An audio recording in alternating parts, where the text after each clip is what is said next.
Brian, we're standing here in lovely weather today. Looking forward to this three-day game. Well, yes, I look at the weather's fantastic at the moment, and of course the Indians are getting some great practice, and our boys are up at Nottingham as well, doing okay. So I mean, that's it's a good build-up for this game. Great opportunity for the club, really, to have the Indians here. Well, it's a great opportunity, and I think we're still suffering a little bit from the cancellation of the four home T20 games in succession, which is a little bit unique, I think. And economically, it's great to have this fixture at this time, just after the T20. So, I mean, the club are very happy about it. The interest in the game is fantastic. Again, helped by having Andrew Strauss, and that certainly helped us. Tell us how that came about. Well, it came about 3 or 4 weeks ago. I mean, Chairman and I and the Guy Lavendy, the new Chief Executive, were talking about building up the game, resting 1 or 2 players that have played constantly since the start of the season. And originally, my idea would have been to say ring up Graham Smith or Ricky Ponting, who have already played for Somerset, to add a bit of interest to him. Again, it was the chairman. We were discussing whether an England player would be available. Of course, shortly afterwards, I got a phone call from the ECB mentioning the England captain would like to play, which was very interesting. That became very exciting. Great news for the young lads in the dressing room to have the opportunity to play with him. Well, I think this is a great game for him to play in. I think it's going to be on probably a friendly wicket.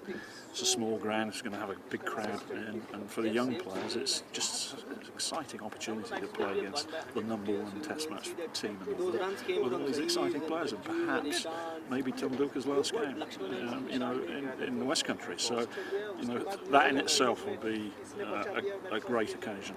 Because they haven't got much time before the first Test next week, so they do have to play their best side. I make a presumption that they're going to play a pretty strong side. I mean, they're a great side anyway throughout. They've all got great players in all their squad, but I don't think Sachin's had a hit for a while. Dhoni's been absent as well, so we've seen. So if they all play, it'll be fantastic for Somerset Public. Almost a throwback to your playing days, really, of when you had your touring sides and you put out good sides against them. Well, we did, but don't forget, in those days we had 2 overseas players, and a lot of the Test match players played in counties. It's nearly impossible these days to get the greatest players playing in the world in county cricket because of IPL and other commitments and tours. So you're expecting a good crowd here? Well, we have advanced ticket sales. We fully expect them all to turn up, and I think on the pay on the day. If the weather's okay, then I think we'll be nearly full house. You mentioned the wicket, so is that designed particularly for Strauss to try and get some time in the middle? Not particularly. I think everybody knows that when they come to Taunton, particularly on a tourist match, they get a decent wicket. It may turn a little bit towards the end. We played a T20 on it, 1 T20, and there was a lot of runs scored. How do you think this summer's going to go for England? I think they'll do very well. They're certainly motivated to get to the #1 spot. Maybe a building process to get there, but to get there, they're obviously going to beat the #1 team. It's almost become, not quite as big as the Ashes say, circa 2005, but having the Indians here is the best Indian side we've probably had in this country. Oh, I certainly think so. They're an enormously talented group of cricketers. They've all got, the first 7 have all got great records. They're different players. Watching Dravid bat, and he's got a very languid and easy style. Tom Dulker, will he get his 100th in England, particularly at Lord's? That'll be a fantastic occasion if it is. I think it's the 2000th Test match, isn't it, as well at Lord's next week? So I believe so. Yeah, it's an incredibly special occasion. He's almost certain that he will get his 100 there. Well, he'll be certainly fighting to do that. Of course, he lives just around the corner in St John's Wood, so it's a home game for him. And of course, they're going to be massively well supported, aren't the Indians? Not necessarily here at Taunton, but across the country in the Test series. Oh, I think so. When they move into places like Edgbaston, London, and North of England, they're going to get a huge support. That's for sure. And as far as England are concerned, I guess, really since India won the World Cup in 1983, they've steadily moved the game away from the home of cricket. It's a chance for England to try and get it back.